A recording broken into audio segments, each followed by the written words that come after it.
Hi, how are we doing today?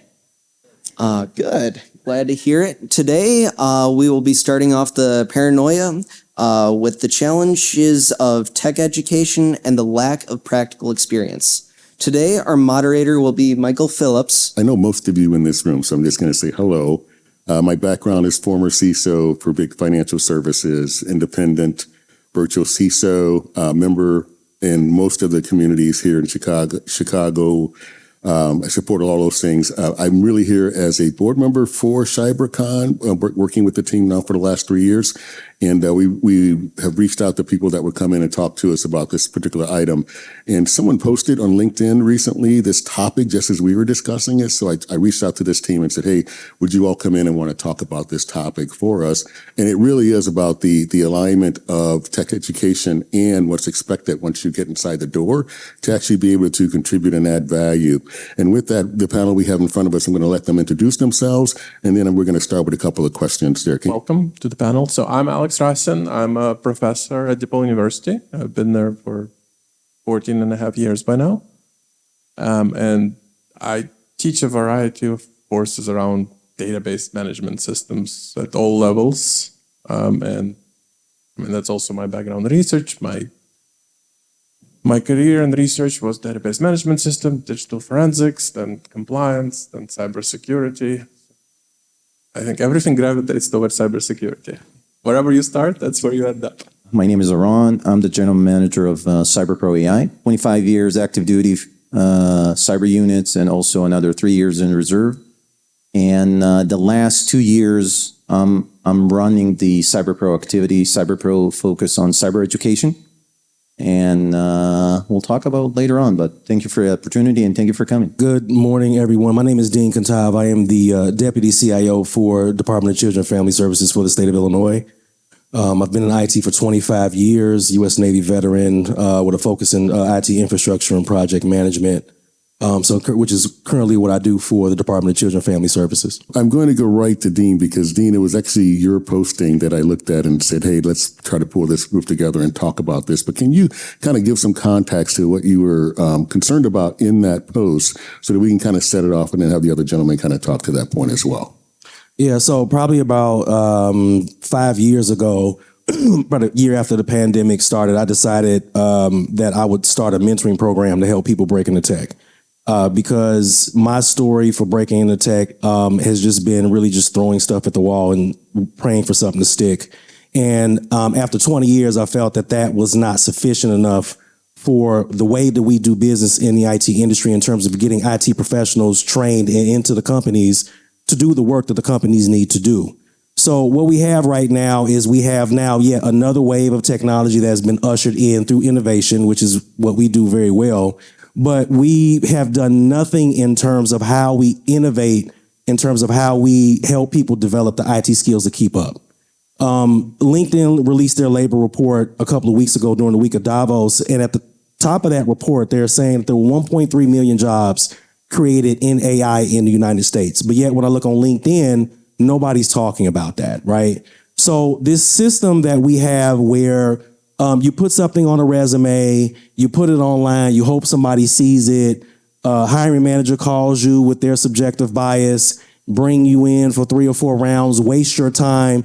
We're innovating, we're bringing in AI, we're doing all these amazing things. NVIDIA is growing leaps and bounds. These hyperscalers are doing all these amazing things, but nobody is touching this skills gap, this gap between the job candidate and the hiring managers in terms of getting the employees in the seats. Nobody's touching that. Nobody's talking about it. Nobody's innovating.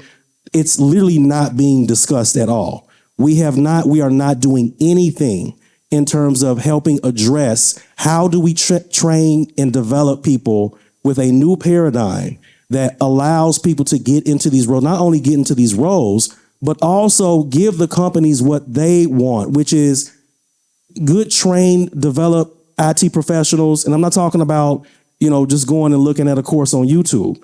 There are aspects of teaching somebody the practice of IT that you can only get from people that are veterans like myself. And I'll give you an example of that. I had a gentleman reach out to me from Canada. He read one of my LinkedIn posts. He said, that he was got put in a director role for 3 months and then got fired and got to complaining about, they didn't like me and this, that, and the third. And I said, no, hold on. You don't have any IT leadership training. You don't know what it means to lead a team.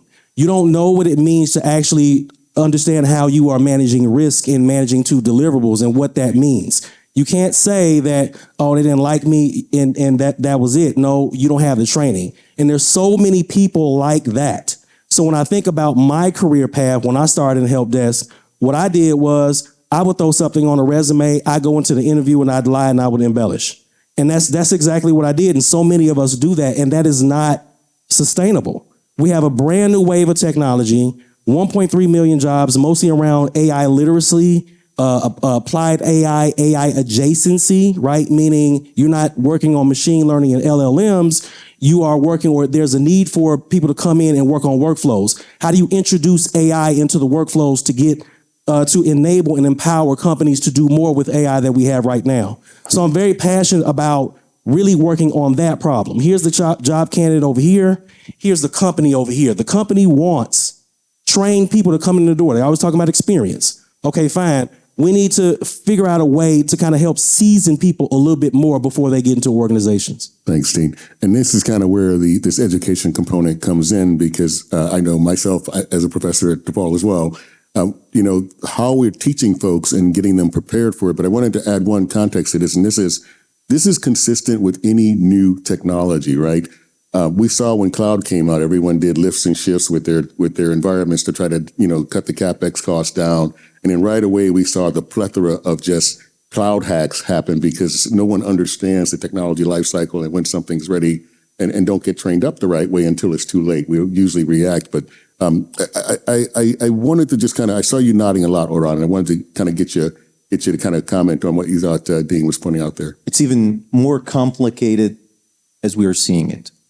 It's not only understanding what the industry needs, it's also accepting the fact that the technology is changing faster than the education, in a way that when we're teaching AI right now as something that will relate it to my next job or my next assignment, in 99% in a year and a half, it changed.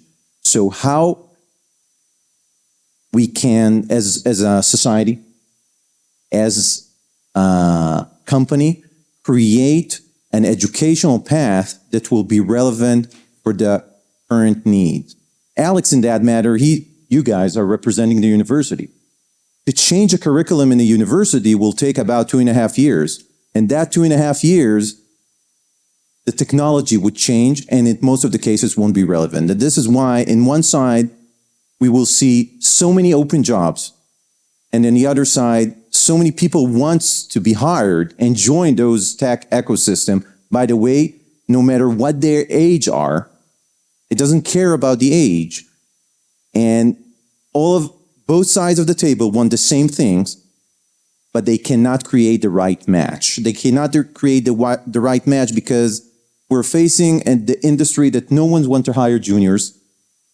I'm coming from Maryland. In Maryland, a junior position in a SOC, the basic SOC, you need to be 7 years of experience. Guys, 7 years is not a junior.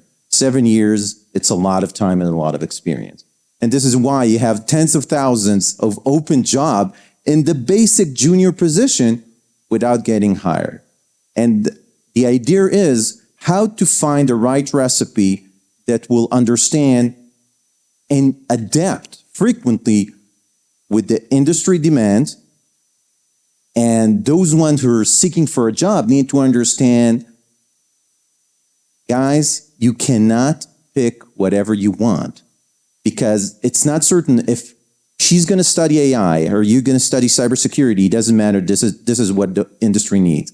So the decision should be, hey, I want to join the tech, and then let the tech guide you to find a job. Because at the end, the issue is to find the right path to join to the workforce tech ecosystem. I'm going to come back on the thing about the junior. Like, I'm with a group where they still have a rule where they will not hire unless you have a degree, right?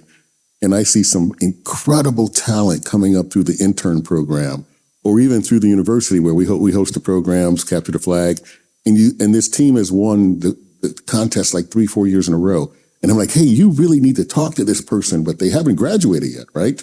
And so we try to do things to get them in on the intern program, but until they get that degree in the hand, these organizations won't even bring them in. And then they come in as a junior, right, in those roles even, and then it's a matter of the time we have to spend to get them up to where they are. And at that point, they realize they're more valuable going someplace else. But we still end up losing a lot of the talent that we groom up to be in those roles. And it's just an observation I wanted to make out there. But Alex, just want to get your perspective, your initial perspective then. I think we're all in agreement, at least on what the problem is, not necessarily how to solve it.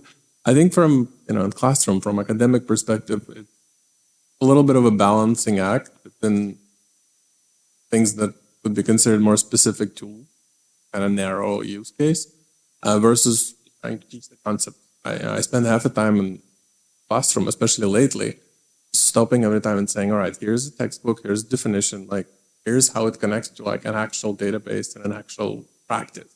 I don't think those are just, all fun facts you'll never touch on. There is some sort of underlying understanding of why it matters.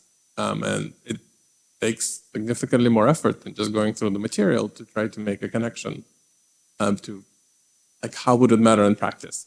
And I think also, to be fair, in some classes might be more difficult. Some more theoretical classes, I think it may be just difficult to make a clear connection for the students of how what they're learning would help them, because it's a kind of conceptual underlying interpretation rather than let's learn that particular tool, because not even by the time they're graduating, by the time the semester or quarter is over, it might be a new tool. So just trying to balance pure concepts and at the same time clear connection of how it applies to what are today's tools or what are the organizational use or needs. The balancing act. I had found, I've had to go back and redo my entire coursework, right? Because of the AI threat to people doing my work. And we had to go back in and learn how to restructure the course for scaffold learning and everything like that to kind of shift how we teach. I find a lot of folks that come through the course though are just coming through to get through the course. To your point, you find very rarely do people dig in to understand how these different things connect and those concepts work out there. So I think that's part of the education thing now is a lot of kids are just trying to get the paper and move on. And they're not really digging in that deep to learn these concepts that way. And every now and then you'll find one or two. Everyone says, why do you teach? I said, if I can find that one or two persons that I really make a difference in their life, and we'll do the deeper dive. But I see so many folks just coming in trying to get the paper for the same reason. I need this to get to the next level. Personally, I would say this is a part of the problem. Yeah. I think it's a part of the problem because, and I don't want to be sound like I criticize what's happening in the university. I spent too many years in university, but I think that the fact that the industry today is require a diploma, a universal diploma, it's not relevant for the high tech. I think that the people that seek to join the high tech community needs to come first of all with the hands-on experience. And the challenge in the university doesn't give them the hands-on. The hands-on build character, the hands-on build the ability to face challenges. And I'm seeing today more and more company, like my company, we got about 250 employees. We don't care if they got a diploma or not. We're looking for the experience. I don't care, one second, ma'am. I don't care if my instructor or my developer comes with 4 years of MIT, but I prefer that he will come, I'll be honest, with 3 years from a technological military unit. Why? Because he got his experience. And it doesn't matter if it's a military unit or other tech companies, just come with the understanding and the attitude how to work and operate in a tech ecosystem. Totally agree. And being a professor, you can find those gems in there as well. But this comes back to something else you and I have talked about, Dean. Your network is your net worth. And you can find people like this, but most of the time they're not going to get in the door with this spray and pray, put everything on my resume and see who calls routine. They really got to partner with somebody as a mentor to come up with them, working with them, someone who's used to their work, someone who can get them the experience. Just want to know if you can give a little background on that. Yeah, so recruiters are now, complaining about they're getting too many resumes, right? So AI is great. About 3 years ago, 2 years ago, you saw an influx of AI tools being developed to help you spray resumes faster. Okay, so then that happened and that went on for several months, and then everybody realized, you know what, this is really not a good idea. Why? Because the recruiter has an inbox of 400, 600 applications. He can't go through that, right? So that the resume as a signal is just not sufficient enough, right? It's not sufficient enough anymore. So we're talking about experiential, having experience. Colleges are not keeping up, as he was just mentioning, 2.5 years to develop a curriculum that's going to change in 6 months. So we do have the tools now with AI. We can duplicate and reconstruct environments to have people use an AI-based tool to kind of reconstruct something that you'd see in a company, in a production environment that breaks. We give you a broken problem, and then we say you go off and fix it. That is a lot better than just giving you a lab and then giving you a test. You need to be able to learn through experience. And the only way that you get that experience is working the job, right? So I'm able to sit in an interview today and answer certain questions and speak articulately about certain things. Why? Because I have 25 years of failure. All right. In 2021 alone, in that 1 year, I had 600 interviews just in that 1 year. I had one interview, I went 7 rounds and they didn't even call me back. So I have a lot of experience getting rejected and denied. And I have a lot of experience understanding what actually works. The other side of that coin is obviously hiring managers and their subjectivity, right? So on that side, my argument is, why would you want a candidate to come in here and spend 3 days, 7 rounds of interviews, which are busy executives that you're paying these high 6-figure salaries? You waste their time, you waste the candidate's time. Why do we want to do that? We don't have to do that anymore. We can create a system now where we can produce signals and benchmarks that measure a person's ability to solve a specific problem. I think we're all in agreement, just kind of looking at the same problem from different angles. I would say, like, my argument still remains, you have to try to get students and the underlying concepts. And AI is just the bigger manifestation of the same problem. The problem you have is that if you kind of learn formulas, even before AI, you could put in data into some statistical analysis software package and it would give you an answer. And the AI is just, that on steroids. Like, it'll always give you an answer. To me, the perspective is, if you don't understand what's happening, like, whatever subtle issues are there, you just miss them. So, like, it's like any other tool. I mean, this has been well before AI. This was an issue that I saw with, students in statistics, where you would just put something into linear regression and it'll never say this makes no sense. It'll just produce an answer. And if you don't know what's happening underneath, you'll use that way. So I think, like, no matter how advanced the tool is, in addition to obviously, learning how to use AI, I think you just need to understand what's underneath or you'll be lost. Yeah, I shared a story with the group during our intro call. I was MacGyver because back in the day, I started with networks, then data, then I was doing databases and then doing some coding. And so when we got acquired, they didn't want to send 5 people out to do the integration overseas. They sent one guy who kind of worked in all the areas. But the challenge for me there, I was sitting in a data center once. Someone gave me a protocol analyzer and said, "Hey, you do a really good job at this level 2, level 3 areas, switching lights around." And I was working my tail off. And then one of the senior managers comes in and says, "What are you doing?" I go, "Well, they gave me the protocol analyzer, told me to fix this. I'm moving wires." And he goes, "With all due respect, Mike, we know you work magic." And he looked at my boss's boss and goes, "This is a level 4 or 5 OSI model problem, and you're giving it to a kid messing around with data signals." I had no idea what he said, but he encouraged me to go back to school. But as folks getting into this business, we learned the how first. We learned how to get really tricky and make things work and things like that. But until you go back to school and understand the why, understand the layers, and understand how things work, to your point, you understand. A lot of folks will go and get the why and never have the how. And I think that we're seeing more of that now. as people are coming through the universities. All right. I'm fully aligned with that phrase. I think that the why is creating a lot of tension and a lot of with a lot of people.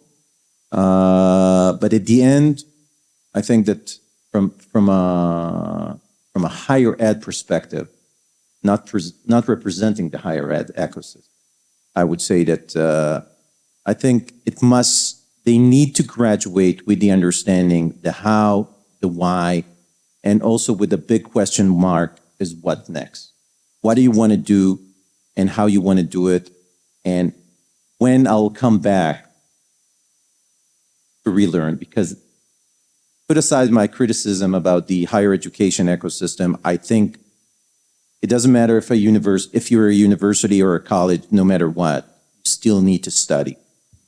So we need to make sure that the people needs to understand that it's an ongoing journey. It's not something that you will finish at the age of 18. I did one of my technological course at the age of 42. And it won't stop. And right now I would study AI because this is the trend. And look what happened in the last 15 years. 15 years, we have a buzzword, people call it cyber. Afterward, there was another buzzword, people call it cloud, I think. And then we came to data. And now we're in AI. And 5 years from now, it's going to be quantum. And these are trends. And by the way, those trends mostly reflected to money. In a way that if you want to earn more, add for your title something related to quantum, you will add another 2 figures to your, I would say, paycheck desire.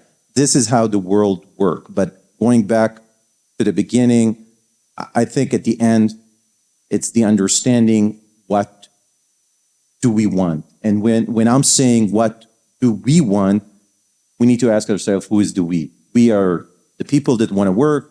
We are the industry.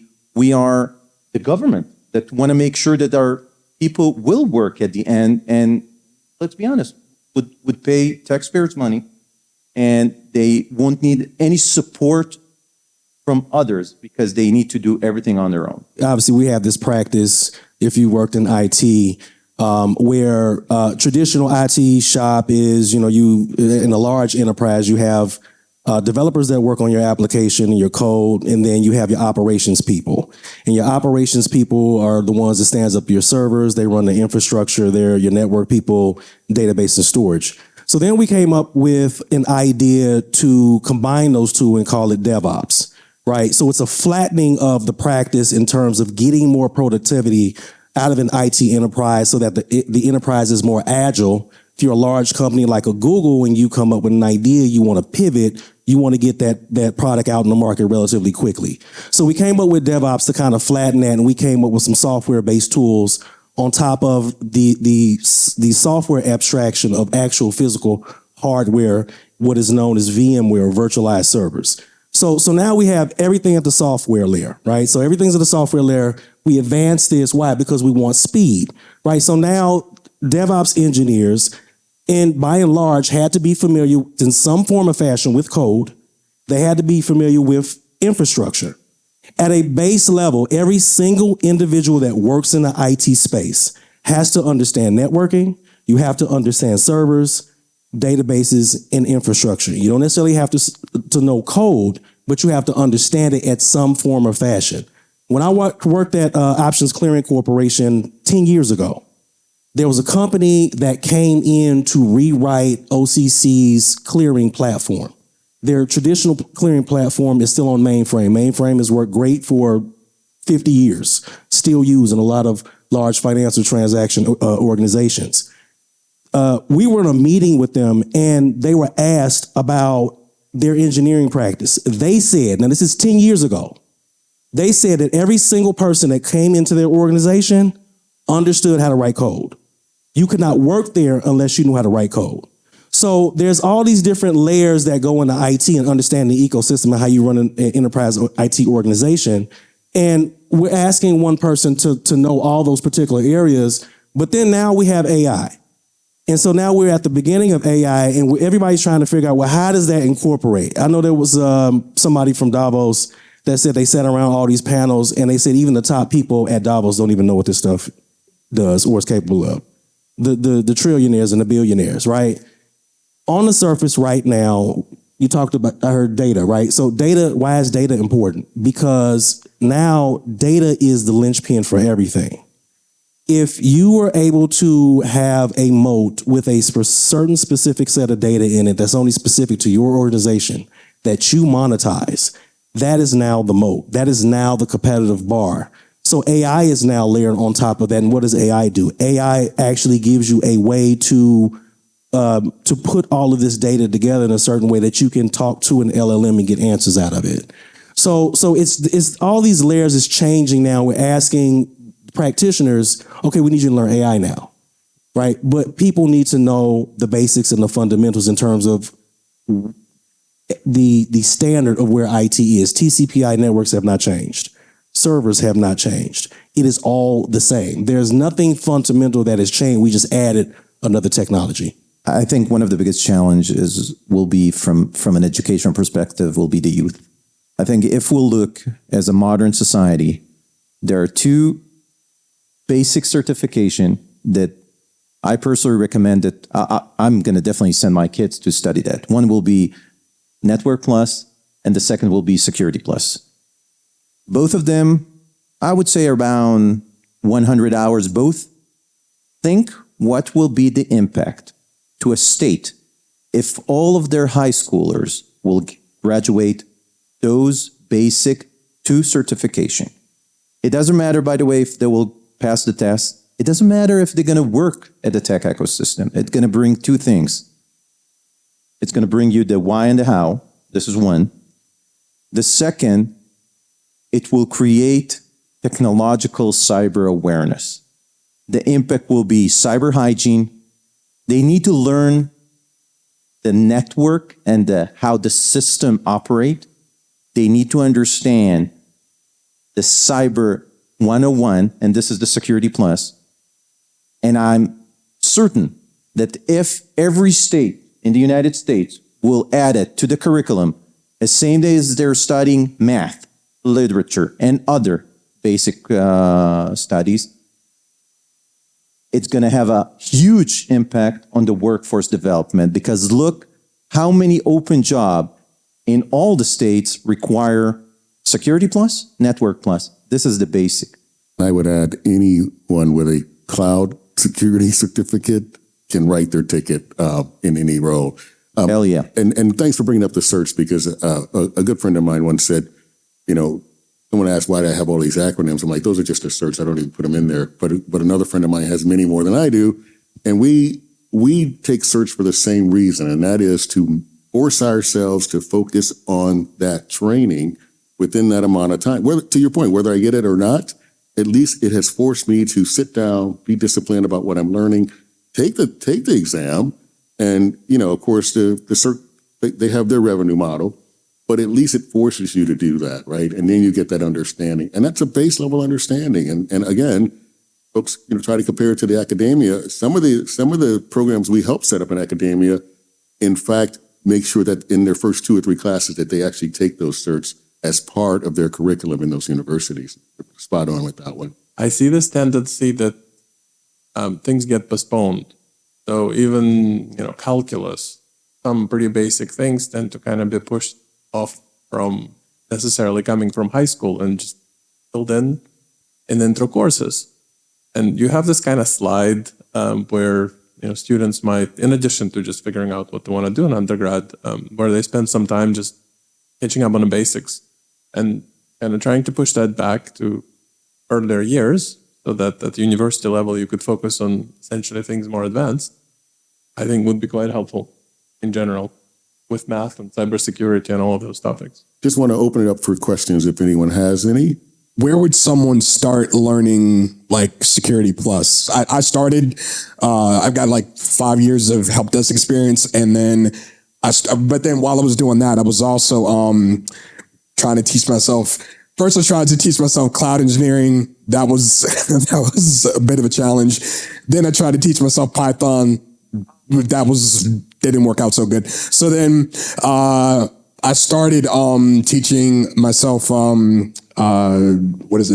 Security Plus, but the organization that I was using to take the class kind of went under. So now I'm back to square zero, essentially. So I have no clue as to where to go next or what to do. So any advice would be great. Well, the basic advice will be CompTIA. They provide it, but I would add to my remark is that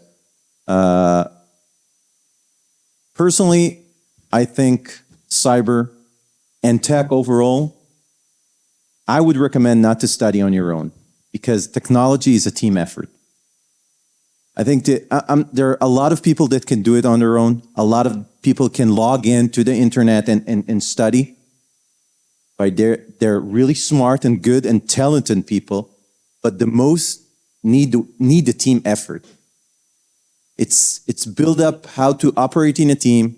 It's build up the capability and understanding that technology, you need to work together. You need to define the problem together and define the solution together.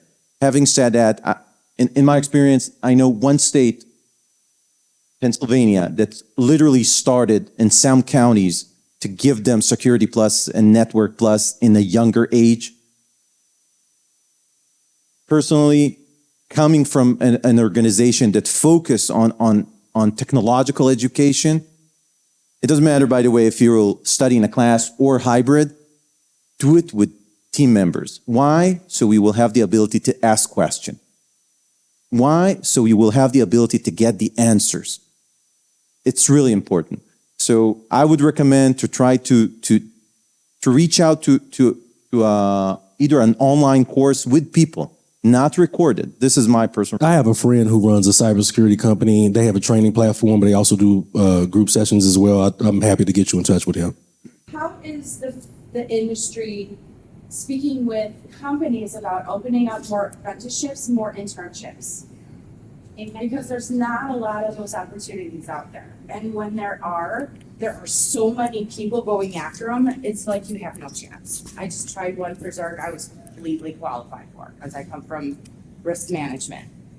And I didn't get it. I was like, I'm perfect for this job. Why? So we were all on a call a couple of days ago, just kind of getting together just to talk about doing this. And I kind of went on a tangent about universities. I think Alex kind of picked up on that. So I do a lot of writing on LinkedIn and on my Facebook. I talk about SkillsGap and IT on my page. I write every day pretty much. And so this girl who I'm Facebook friends with, she referred her daughter to me because her daughter's trying to break into IT. She goes to Ball State. She's a sophomore. And she's telling me about these internships. And she's like, Dean, they're doing absolutely nothing for us.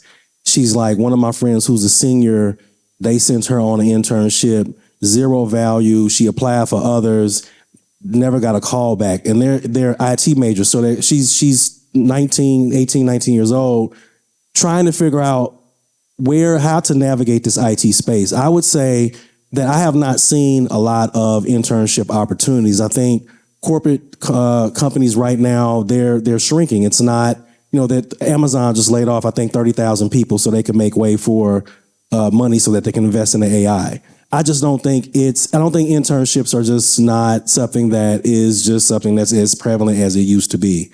So that would be my answer. I think it's a state responsibility. It's not the corporate. It's not us. We're paying a lot of taxes. It's a state responsibility. We have many of examples of areas that literally created the mechanism. And also it should be sponsored. It shouldn't be paid by the individual. The industry should be involved, but the ecosystem or the 360 degrees solution should be an entity sponsored by someone. It doesn't matter if it's a nonprofit or the state that knows how to connect all the dots.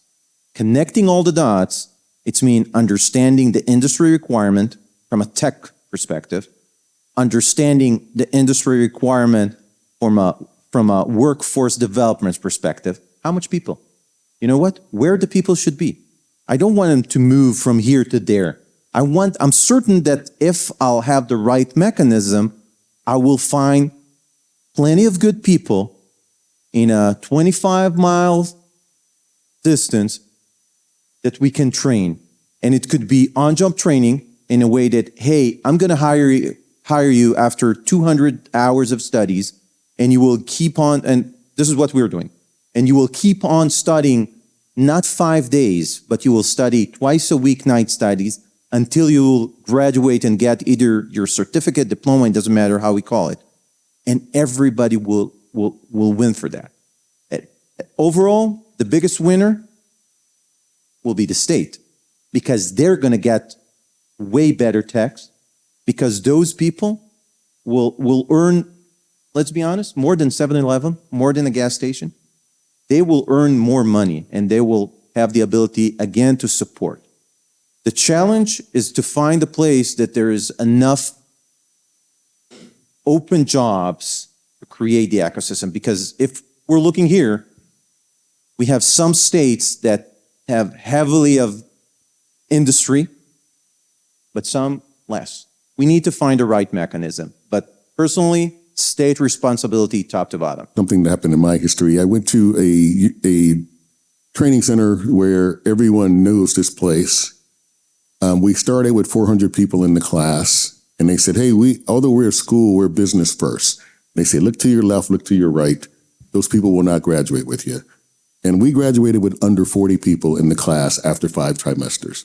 But every one of us had already been employed before we graduated, because the organizations knew they were going to weed them out, and whoever came out of that class got in there. So I would say, if you can find a really good institution that has a really good name for itself, and anybody coming out of there, you know, they did the hard work, they worked in groups, they came out as the best. And there are some programs that are still like that. In fact, there are some programs underneath some universities that have those kind of people competing like that and are winning mini contests.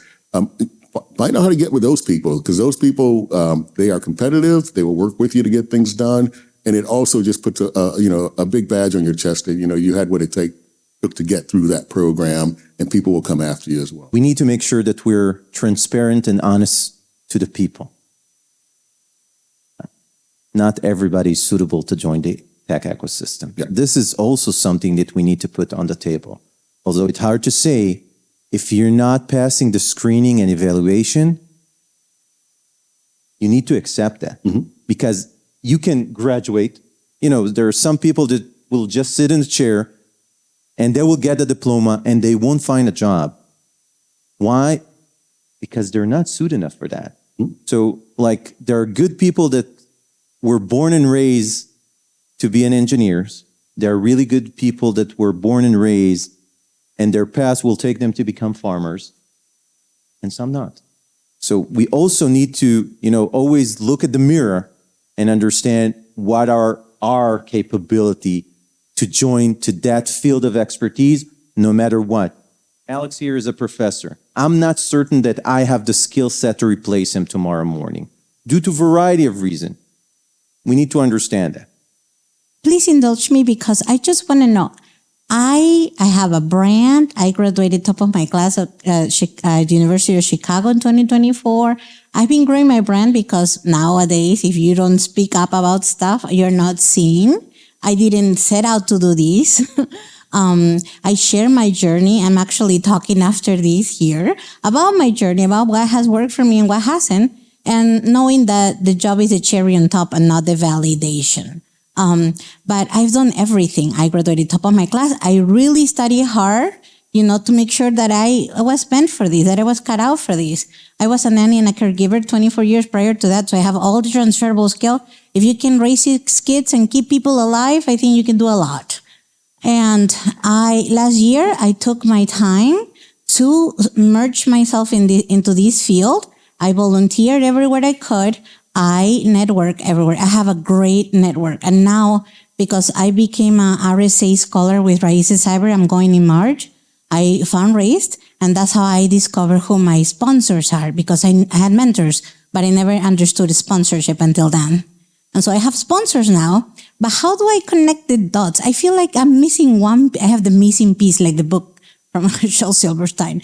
What is the missing piece so that I can get the job? Because I know that I can do this. My ultimate goal is to be the president of Peru, and GRC is what I chose to learn. This is going to be my handbook with these 20 years of governance, risk, and compliance to go back to Peru and lead my country. I know that I have what it takes. I just need one opportunity. That's all I need. But like you said, nobody wants to hire people that are starting. So what do? I feel like I need to go stand on, like those things that guide the boats. So I'm gonna go back to LinkedIn's labor report, and there's a lot of good data in there. If you all get a chance, please go read it. This very first paragraph of the labor report, it says that the United States is 20% below pre-pandemic levels in hiring. I want you to think about that. It's 2026, we're 20% below hiring levels when the economy was good.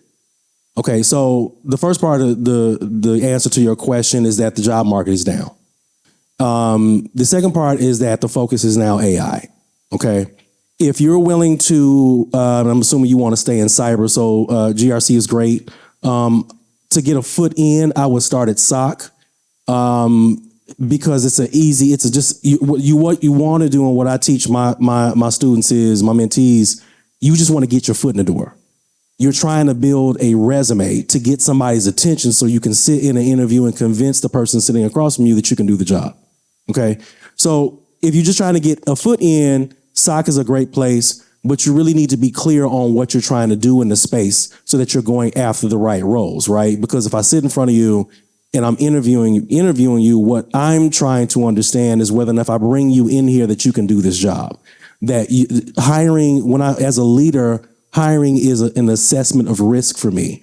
If I hire you and you can't do the job, one, I'm doing you a disservice because you're going to fail in this role, and then I got to get rid of you. But then I'm also doing myself a disservice by all the labor hours that's going to be required for me to then backfill you. So we need to get clear on which role we're trying to go to first, and then make sure that we're applying to those roles and we have the skill set for that. I say this to a lot of folks that I mentor. If you've ever stopped and looked at the CISO mind map and look at all the different areas that you can go into as cybersecurity, I tell them to pick the last spot you want to be and work your way backwards. And then be able to say to me in an interview, this is the path I'm taking. This is what this role is going to help me get done here.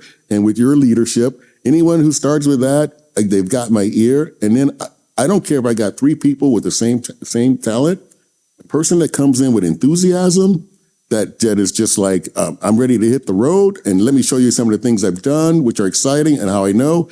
That's the person I'm going after. I might have the smartest guy in the room over here, but if they don't have a personality, if they don't match this culture, all of those things come into play as a leader as you're looking to hire. But you give me enthusiasm, inquisitiveness, I can work with that any day, right? And just kind of get you shifted around from spot to spot. Recently under Security Plus, so I need to understand what's next. My major career focus is vulnerability management and application security. So should I chase like more certifications or get hands-on experience? So any advice will be appreciated. I think it's really depends what you want to see yourself.